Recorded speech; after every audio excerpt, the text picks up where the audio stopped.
memang saat ini banyak sekali konten-konten yang beredar di sosial media yang pada dasarnya mengkritik atau tidak menyukai atau membenci pengungsi Rohingya. Itu banyak di antara konten tersebut adalah yang kurang akurat, tidak akurat, atau diperbesarkan, atau sebenarnya hanya masalah kecil tapi dibesar-besarkan. Bagi mereka adalah kalau mereka disuruh berlayar kembali, menempuh perjalanan kapal kembali, bagi mereka mungkin itu sama saja seperti akan dibiarkan mati. Yang kami lihat sebenarnya di lapangan, koordinasi dengan pemerintah itu berjalan dengan sangat baik. Juga dengan sambutan masyarakat.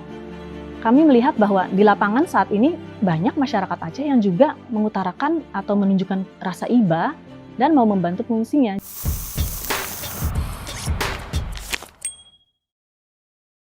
Halo Sobat DN, ketemu lagi di Mimbar Bebas Diskursus.net. Hari-hari ini, media mainstream kita dihiasi dengan berita tentang datangnya lagi pengungsi Rohingya ke Aceh. Namun ceritanya miring, bukan tentang keramah tamahan dan jamuan untuk mereka yang datang. Masyarakat lokal jelas-jelas mengambil sikap berbeda. Mereka menolak kehadiran pengungsi Rohingya lagi ke tanah mereka. Tentu ada alasannya untuk melakukan resistensi semacam ini. Nampaknya, bibit-bibit atau embrio keresahan sosial sudah muncul di sana. Nah, untuk membincangkan persoalan ini, pengungsi Rohingya di Aceh, saya sudah kedatangan narasumber, ada Mbak Mitra Salima Suryono. Beliau adalah juru bicara, katakanlah begitu, juru bicara Badan PBB tentang urusan pengungsi UNHCR di Indonesia. Selamat datang ya Mbak di Mimbar Bebas Diskursus.net. Terima kasih. Mbak, berita-berita yang miring tentang resistensi masyarakat lokal Aceh terhadap datangnya lagi pengungsi Rohingya, itu tentu sangat diamati dong oleh UNHCR. Gimana melihat itu?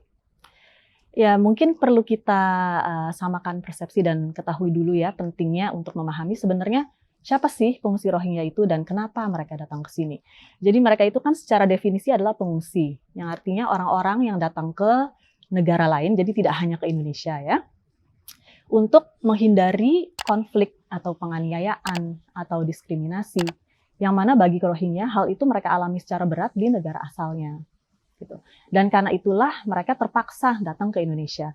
Jadi mereka datang ke Indonesia bukan karena mereka ingin, tapi karena terpaksa, karena tidak ada pilihan. Karena mereka harus menyelamatkan dirinya dan menyelamatkan keluarganya.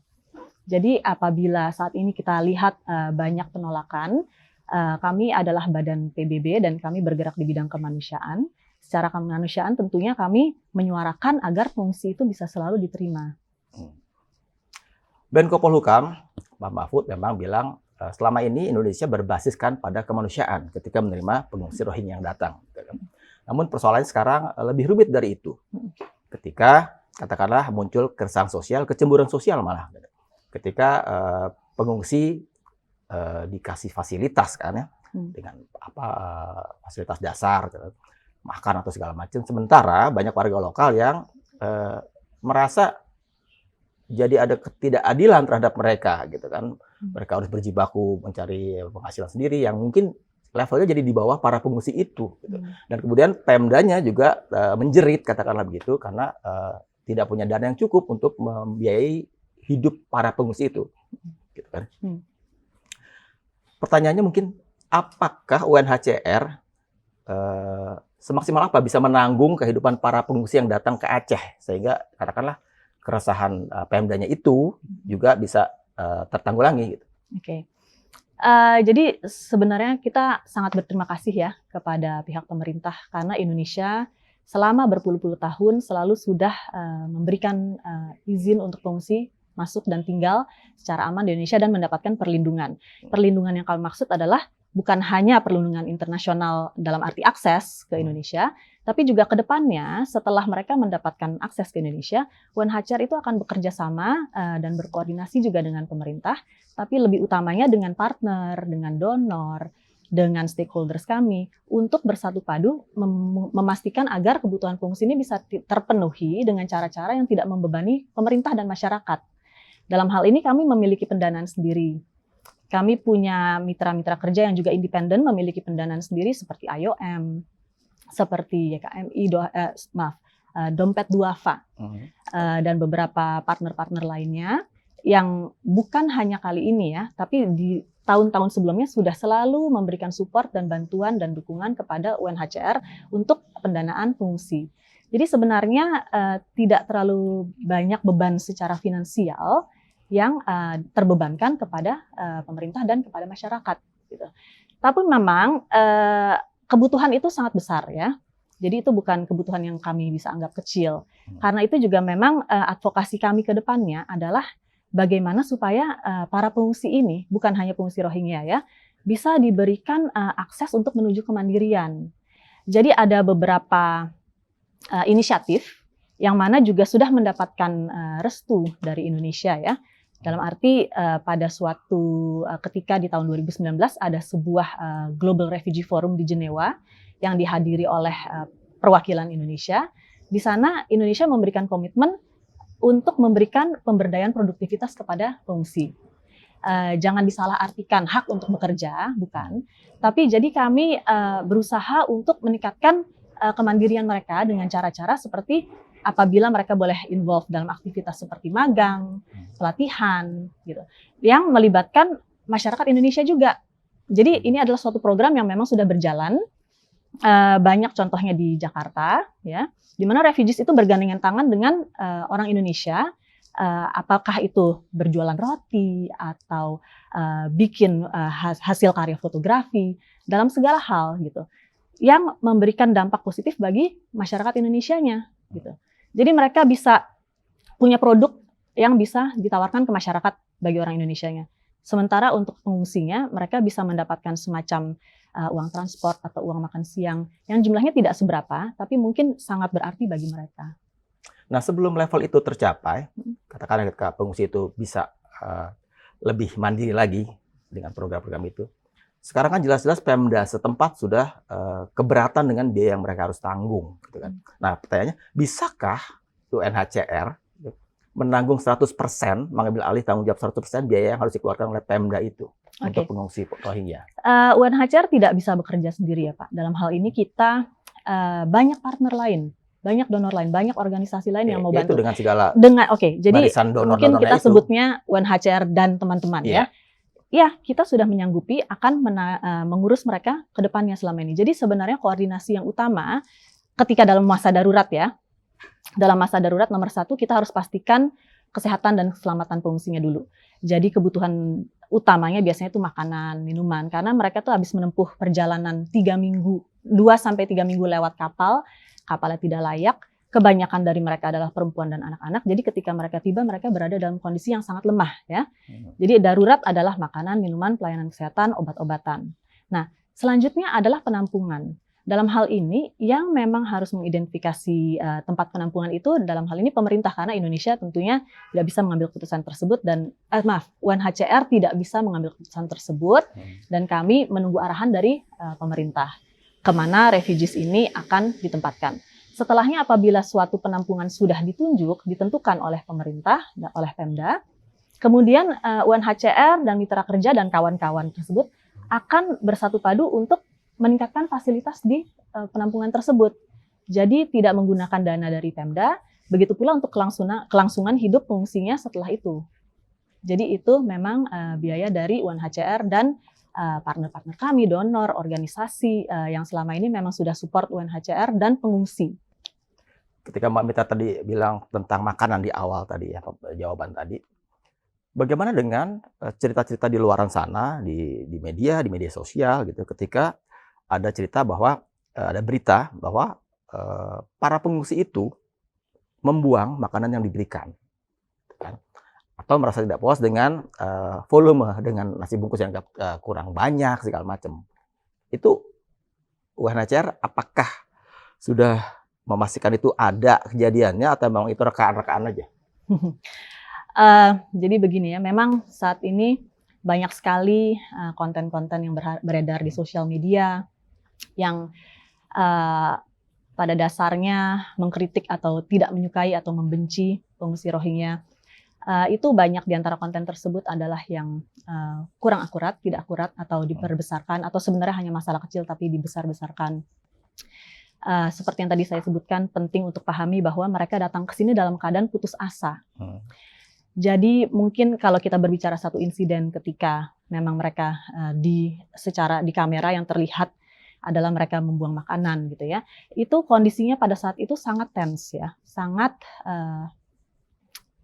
menyedihkan lah, karena mereka baru saja tiba dalam kondisi mungkin sakit, perempuan dan anak-anak balita yang cukup banyak, jumlahnya lebih dari 70%, lalu dipaksa untuk naik ke kapal.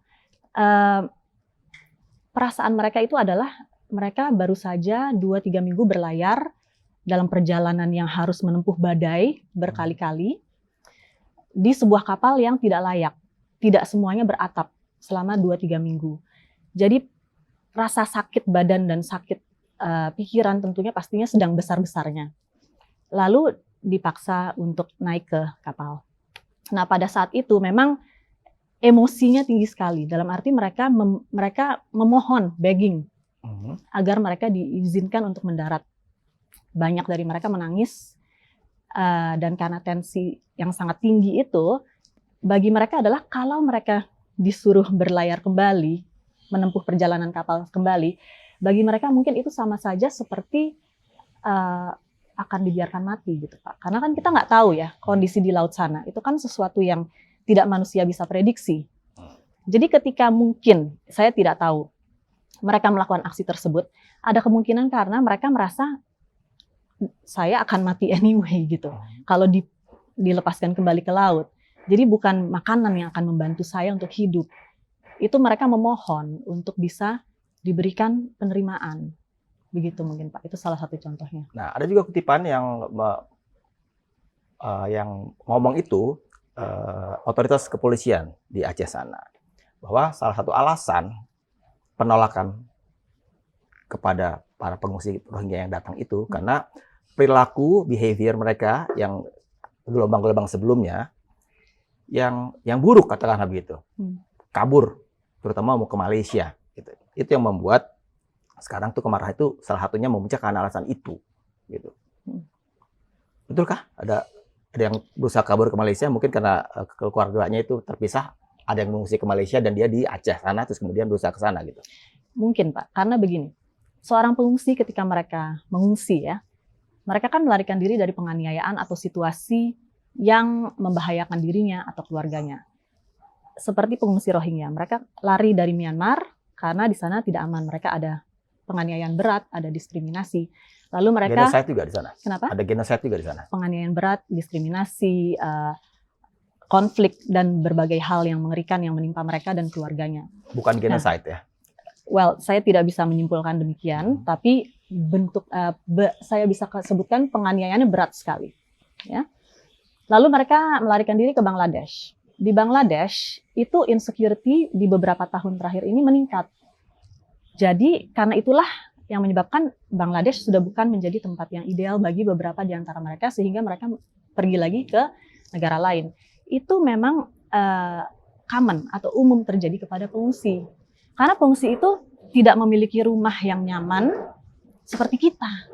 Kalau kita kan kalau menemui ketidaknyamanan di tempat lain mungkin ya udah pulang aja ke Indonesia gitu ya. Pengungsi tidak begitu Pak. Mereka memang sayangnya harus mencari tempat yang menyelamatkan dirinya dan keluarganya. Jadi ada kemungkinan memang mereka berpindah dari satu negara suaka ke negara suaka yang lain untuk alasan-alasan seperti yang tadi Bapak sebutkan, yaitu untuk penyatuan dengan keluarga. Karena banyak dari mereka ini sudah tercerai-berai dari keluarganya selama bertahun-tahun untuk waktu yang lama sekali. Kita kan juga sebagai manusia ya, tentunya akan selalu berusaha untuk berkumpul dengan orang-orang terdekat kita ya, dengan keluarga. Jadi kalau kita bisa menempuh perjalanan tersebut dengan mudahnya, dengan sesimpel melalui perjalanan yang absah dengan paspor, mereka tidak memiliki opsi itu. Gitu. Satu alasan lagi kenapa para pengungsi Rohingya itu ditolak oleh warga di sana, karena para pengungsi itu mungkin yang sebelumnya yang sudah datang itu tidak taat, tidak tertib pada norma dan adat istiadat setempat. Apalagi di Aceh, kita ngomong itu adalah daerah istimewa ya, dengan segala kanun keislamannya, syariah keislamannya gitu. Sementara pengungsi Rohingya kan juga Muslim juga, Islam juga. Kenapa bisa begitu?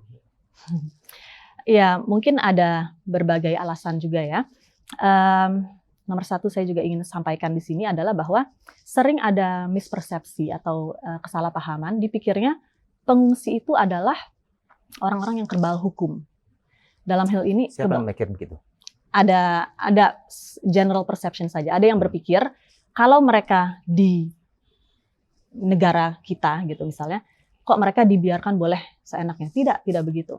Jadi kita selalu bilang ke mereka ya, mereka harus paham ketika mereka datang. Kita melakukan banyak sekali sosialisasi dan counseling kepada pengungsi untuk membuat mereka mengetahui bahwa di sini mereka adalah tamu. Ya. Sebagai tamu, mereka memiliki kewajiban dan keharusan untuk mengikuti peraturan hukum, undang-undang, kebiasaan yang berlaku di Indonesia atau dimanapun mereka berada pada saat itu. Sebagian besar dari mereka paham dan mereka mengikuti aturan yang berlaku. Mereka juga tidak mau bikin onar gitu intinya ya. Apabila mungkin ya namanya manusia kan tidak selalu tidak luput dari kesalahan ya. Apabila memang mungkin ada satu atau dua orang yang tidak tertib gitu ya. Kepada orang-orang tersebut, ini yang tadi saya sebutkan, mereka tidak kebal hukum dalam arti apabila mereka memang harus menjalani proses hukum, apakah itu investigasi polisi atau proses pengadilan atau memang harus dipenjarakan sesuai dengan hukuman yang ditetapkan untuk mereka, itu mereka harus menjalankannya juga gitu. Dan bahwa mereka menjalankannya bukan berarti hak mereka untuk mencari suaka itu dihilangkan. Jadi mereka bisa menjalani masa hukum itu atau proses hukum tersebut, tapi tetap diberikan hak untuk mencari suaka. Artinya tetap diberikan perlindungan internasional. Tentang soal-soal hukum yang mungkin juga membatasi para pengungsi Rohingya yang nggak bisa ugal-ugalan di sini, katakanlah begitu kan. Nah, si polisi yang tadi saya kutip itu juga bilang bahwa ada loh kasus-kasus kriminal yang melibatkan pengungsi Rohingya.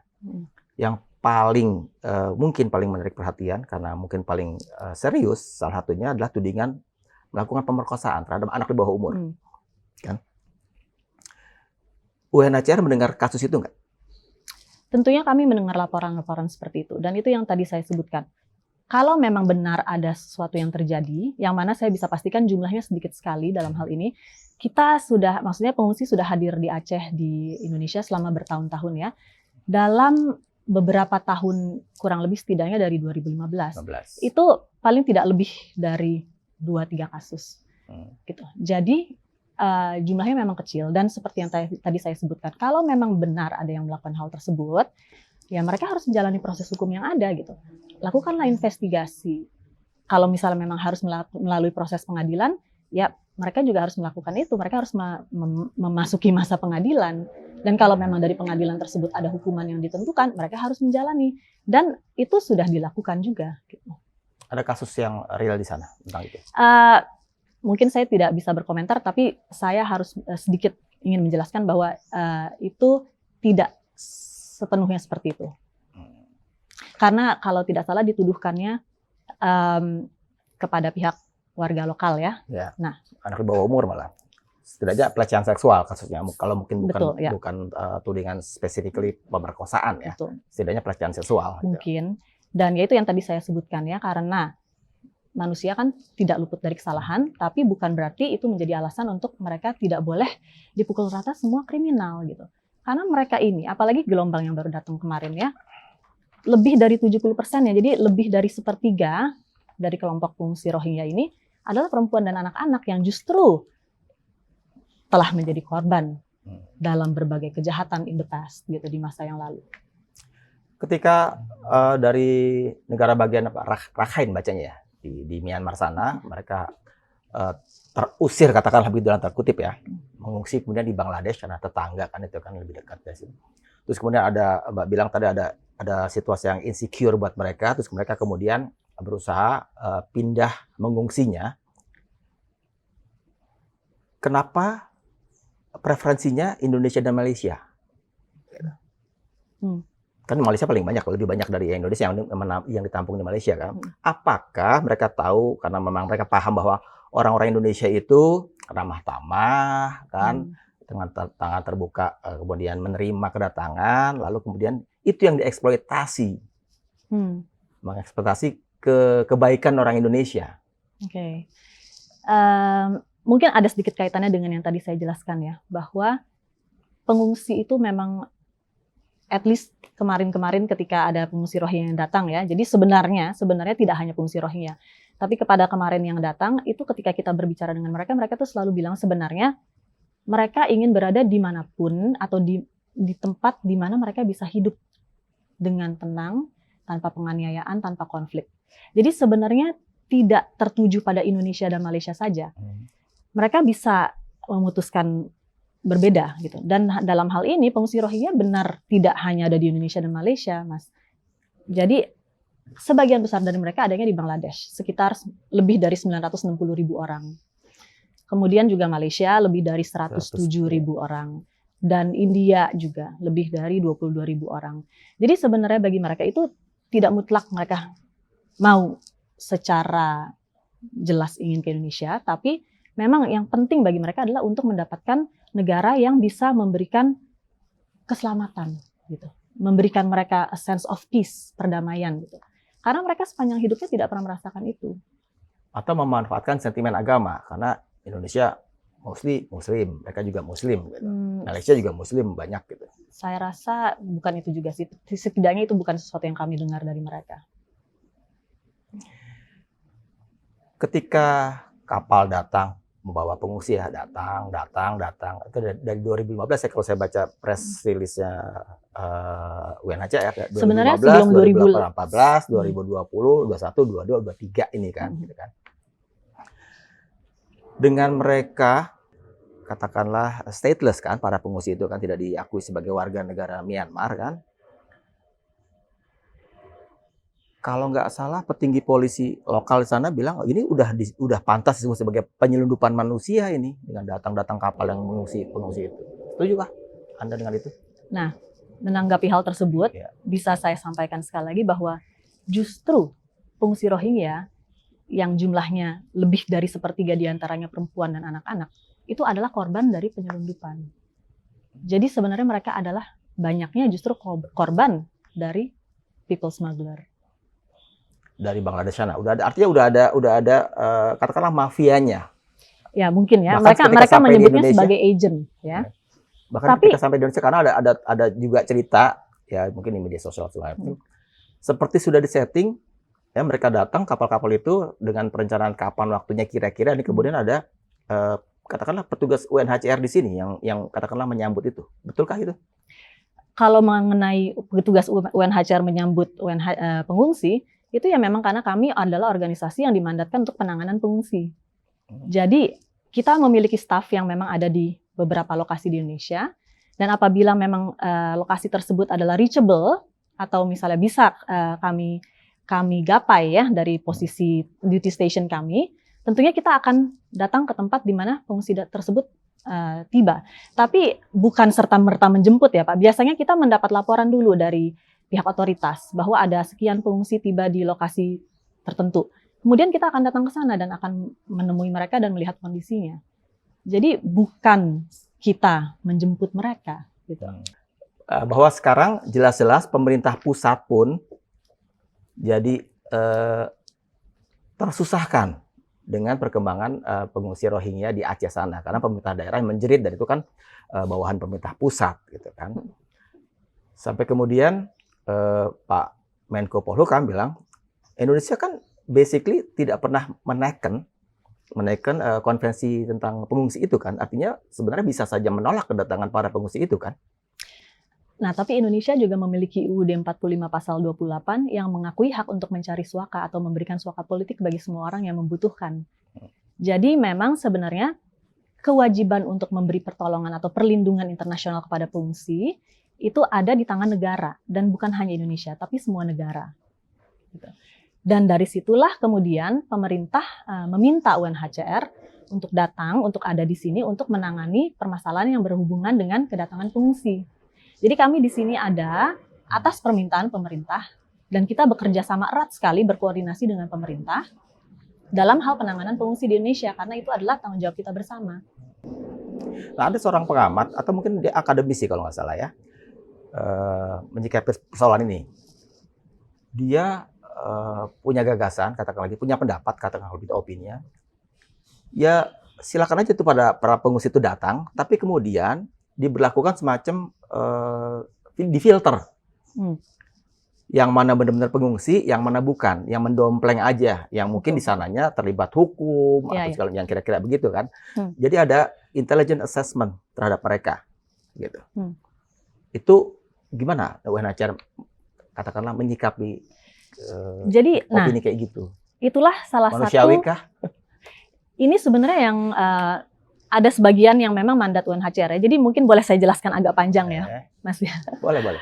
Jadi UNHCR kan memang diminta untuk menangani pengungsi di Indonesia. Dalam hal ini, ke depannya apabila nanti pengungsi sudah memang diberikan aksesnya atau diberikan izin untuk masuk ke dalam Indonesia, itu mereka akan kami jalankan suatu proses yang disebut refugee status determination atau penentuan status pengungsi. Seperti yang tadi Mas bilang itu proses screening itu. Jadi kita akan melakukan interview yang sangat mendalam dengan mereka. Kadang-kadang dengan pengungsi masalahnya adalah bahasa ya, karena kan mereka tidak berbahasa Indonesia dan seringkali tidak berbahasa Inggris juga. Jadi harus dibantu dengan penerjemah karena interview ini harus sangat detail dan teliti. Yang selanjutnya kita akan assess, kita akan lihat gitu, apakah yang bersangkutan memenuhi kriteria sebagai pengungsi. Gitu. Itu orang-orang yang mengalami penganiayaan karena alasan agama, karena ras, karena kebangsaan mereka, karena pendapat politik mereka. Alasan-alasan seperti itu. Nah, jadi itulah fungsinya UNHCR memang adalah untuk membedakan yang mana yang asylum seeker dan yang mana yang pengungsi. Kepada yang tidak mendapatkan status pengungsi, itu kemudian akan kita kembalikan koordinasinya dengan pemerintah sehingga pemerintah yang bisa mengambil tindak lanjut terhadap mereka. Namun kepada yang berstatus pengungsi itu yang kemudian akan kita carikan solusi ke depannya gitu. Dan yang seperti tadi saya sampaikan UNHCR tidak bekerja sendiri di sini karena ketika kita mencarikan solusi pengungsi, kita memiliki banyak partner, kita memiliki banyak donor, masyarakat pada umumnya itu juga ikut semuanya membantu mencarikan solusi bagi pengungsi. Teknisnya berapa waktu yang dibutuhkan UNHCR untuk melakukan screening itu, semacam screening itu setelah kedatangan para pengungsi itu? Betul. Berapa lama? Kalau proses untuk mendapatkan status itu memang karena ada antrian ya. Pengungsi kan bukan hanya pengungsi Rohingya yang ada di Indonesia ya. Sebenarnya sebagian besar pengungsi kita di Indonesia ini dari Afghanistan. Nah, waktu untuk menjalankan proses screening ini mungkin tidak cepat, bisa 6 bulan sampai 1 tahun.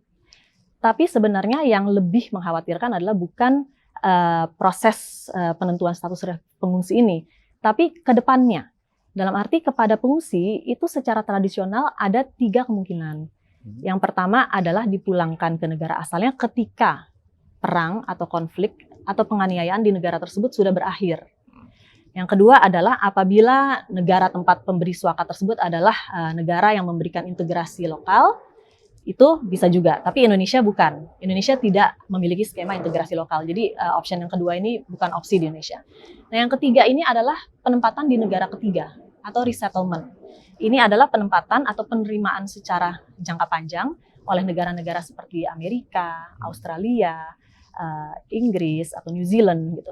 Nah, sejauh ini memang pengungsi di Indonesia banyak sekali yang harus menunggu waktu lama sekali sampai ada solusi jangka panjang karena ketiga solusi ini belum menjadi option yang banyak. Dalam hal resettlement itu bukan sesuatu yang diputuskan oleh UNHCR, tapi adalah diputuskan oleh negara-negara yang mau menerima tersebut, yang mana kadang-kadang kuotanya tidak banyak. Atau mereka punya alasan sendiri kenapa mereka tidak mau menerima pengungsi dari Indonesia karena di negaranya mereka sudah menerima langsung pengungsi yang juga masuk ke negaranya. Jadi memang membutuhkan kerjasama yang besar antara partner-partner kami dengan pihak pemerintah juga nomor 1 dan juga donor-donor kami untuk bisa menangani dan memastikan pengungsi ini bisa tetap hidup dengan baik selama mereka menunggu. Tapi ya hanya sementara kalau di Indonesia memang. Tentang skema nomor 1, pemulangan kembali. Kalau jelas-jelas bahwa para pengungsi Rohingya itu stateless, tidak diakui di Myanmar, bagaimana bisa terjadi? Ya makanya itu memang sesuatu yang complicated dan mungkin dalam pertemuan ini tidak bisa dibahas dengan waktu yang sangat singkat ya Pak ya. Jadi ya kami tunggu undangan selanjutnya saja kalau kita akan membahas hal tersebut. Tapi apapun itu solusi yang kami carikan untuk pengungsi itu tentunya tidak lepas dengan koordinasi dengan pemerintah juga dan ya itu memakan waktu yang tidak mudah dan simple sehingga memang banyak sekali lebih besar upaya kita yang kita perjuangkan di sini untuk bisa membantu mereka selama mereka menunggu. Dengan berbagai varian keresahan sosial yang di Aceh sudah mulai kelihatan diwartakan oleh media pula kan, ujung-ujungnya UNHCR juga yang disasar oleh orang-orang yang tidak puas itu, yang kemudian ya gampangnya kalau itu para pengungsi behave-nya baik-baik aja gitu kan, ya sebenarnya nggak masalah juga mungkin ya. Sebelum yang tahun-tahun sekarang kan nggak pernah menutup yang ini kan. Artinya jadi UNHCR kali ini nggak kerja bener dong. Kalau tudingannya begitu gimana? Sebenarnya kami sudah berusaha secara maksimal ya. Dan sejauh ini yang kami lihat sebenarnya di lapangan, koordinasi dengan pemerintah itu berjalan dengan sangat baik. Juga dengan sambutan masyarakat. Kami melihat bahwa di lapangan saat ini banyak masyarakat Aceh yang juga mengutarakan atau menunjukkan rasa iba dan mau membantu pengungsinya. Jadi sebenarnya rasa kemanusiaan itu dan rasa solidaritas itu tuh tetap ada. Gitu. Dan kami harap berbekal pengalaman puluhan tahun yang lalu, karena Indonesia sudah menerima pengungsi sejak tahun 70-an dengan semangat solidaritas yang tinggi. Nah, kami harap solidaritas yang tinggi tersebut dan rasa kemanusiaan tersebut masih bisa kami lihat di hari-hari sekarang dan di masa yang mendatang. Mbak Mitra, satu pertanyaan terakhir. Ketika gagasan dari pemerintah sekarang adalah merelokasi para pengungsi Rohingya itu, yang mungkin sekarang di Aceh, yang mungkin dianggap banyak orang ugal-ugalan, bikin troublemaker gitu ya, dengan segala cerita yang kita baca di media, ke katakanlah tiga tempat gitu kan, ada di Aceh, di Medan, di Riau, satu lagi mana ya, Sumatera Utara, di Sumatera Utara. Dengan relokasi semacam itu, kira-kira setuju nggak UNHCR dengan itu? Nah, ini sebenarnya suatu keputusan yang masih atau suatu statement yang masih sangat baru ya Pak ya. Kita baru mendengar ini kemarin malam. Jadi kita belum berkoordinasi lebih lanjut dengan pihak pemerintah atau pihak otoritas, atau belum melanjutkan diskusi yang lebih lanjut mengenai apakah yang sebaiknya dilakukan untuk ke depannya. Jadi mungkin untuk sementara saya belum bisa menjawab pertanyaan tersebut. Tentunya ini akan membutuhkan koordinasi yang lebih erat lagi dengan pemerintah ke depannya. Baiklah, ini kan baru-baru awal aja nih berita-berita di media. Dan pemerintah juga sedang berusaha keras untuk mencari solusinya. Tentunya bersama UNHCR dong ya. Jadi kita tunggu aja baiknya ya, Mbak. Sobat TN, setidaknya informasi yang tadi memberikan pemahaman yang lebih lah. Karena datang dari tugas resmi, officer resmi dari UNHCR tentang itu. Jadi mudah-mudahan solusi yang sedang coba digalang oleh pemerintah, jajarannya dan juga dengan UNHCR dan para pihak yang berkepentingan, itu win-win solution lah. Jadi tidak ada lagi cita-cita yang miring tentang itu di media. Jadi begitu saja cerita kali ini tentang pengungsi Rohingya yang sedang ramai diberitakan di media. Jadi tunggu perkembangan selanjutnya di Diskursus Net.